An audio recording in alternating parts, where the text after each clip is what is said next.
যেন একটি পুষ্প ভেসে আসে, হয়তো আমার সাহায্যে এবারে কেনারায় লেগে যাবে, দিতে পারবো। কি দর্শন ভাই, এই তো পদ্ম পুষ্প, এই পুষ্পে না খেয়ে চোখে কামের জন্ম, আমি মরে যাবো, কিন্তু স্পর্শ করবো না। পুষ্প ফুটবে তাতে দেবো।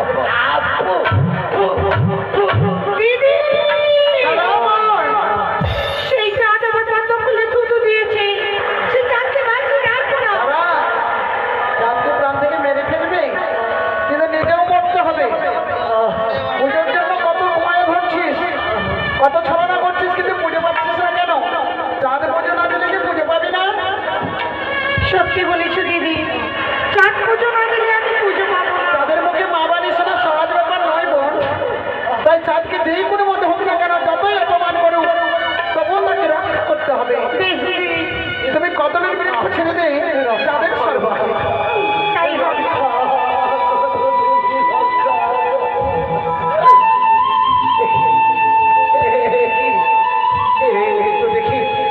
আমার সম্মুখে একটি কদলের বৃক্ষ, আমি কদলের বৃক্ষ বড় ভালোবাসি বলি আজ যদি আমার জীবন রক্ষার্থে ওই কদলের বৃক্ষ এসেছে, তার সাহায্যে আমাকে দাঁড়ায় যেতে হবে, আমায় যে বাঁচতে হবে।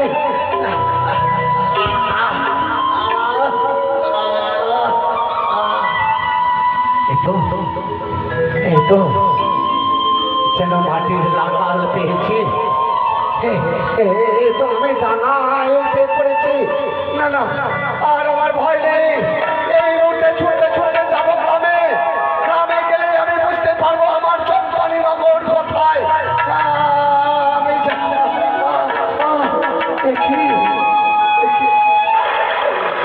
কি করে যাবো? আমি যদি গ্রামে যাই তবে তো সবাই দেখে পাগল বলে, সবাই আমায় মারি মারা করবে। আমি যাবো না, আমি এখানে, আমি জলে আমার আত্মগোপন করে বসে থাকবো যতক্ষণ পর্যন্ত একটি বস্ত্রের সন্ধান না পাই। আমি জলে ডুবে বসে থাকবো।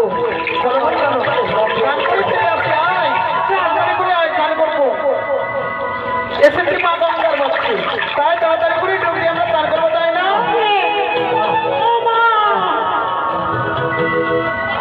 সখী ভূত আছে যাস না আমি পালালাম ভূত আছে তুই পালাবি আর আমি মরবো তোর লেগে এই নয়টা ঘাটে আর তুই পালাচ্ছিস আমি মরে যাবো নাকি না শোন, ভূত আছে না কি আছে বেঁচে আছে না মরে গেছে ঢেল মারতে গেলে বুঝতে পারবো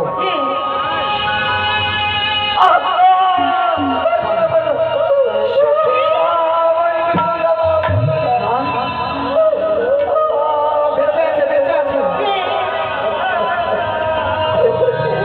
আচ্ছা বাবা তুমি কি পাগল না না আমি পাগল নই আমি অসহায় আমি যে নবদিন নবরাত্রে সাগর জলে ডুবতে ডুবতে কোন বছরে আমি কুল পেয়েছি মা আমি সর্বহারা হয়ে গেছি। সর্বহারা তাহলে শোনো বাবা আমরা গ্রাম থেকে এসেছি চান করবো বলে গ্রামের কোনো বধূ আমরা তাই চান করবো আমাদের এই ঘাটে বসে আছে তো আমরা চান করতে পারি না তাই আমাদের ঘাট ছাড়ো আমরা একটু চান করি হ্যাঁ আমি তোমাদের ঘাট থেকে চলে যাব মা কিন্তু আমি যে পারি না মা পারি না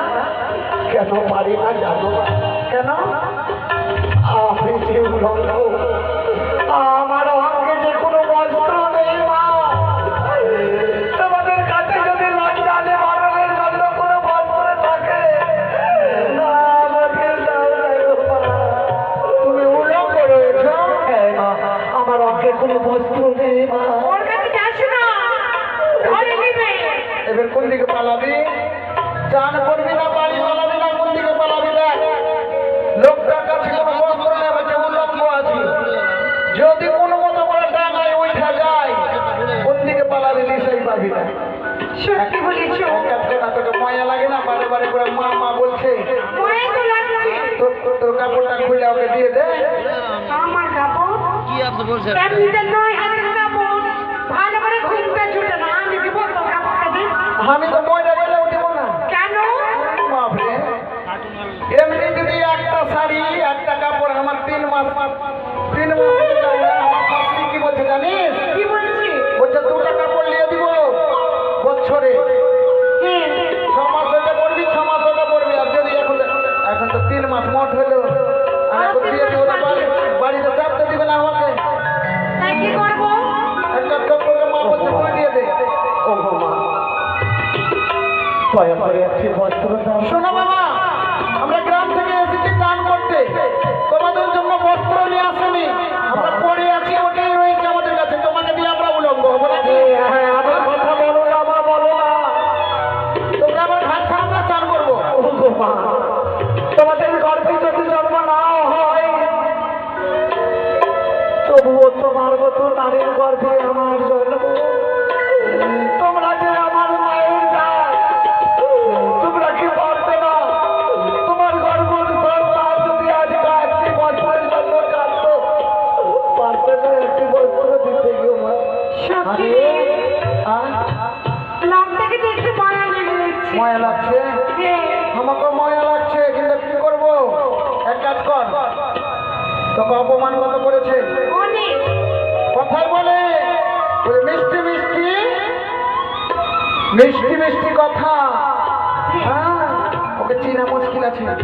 লোকটা আমাকে না তোকে অপমান করেছে ওকে সাজা দিতে হবে আরো বেশ অপমানের প্রতিশোধ নিব এখনই কেমন করে প্রতিশোধ নিয়েছি শোনো বাবা আমার কাছে বস্ত্র নেই আমরা চান করবো তুমি ঘর ছাড়ো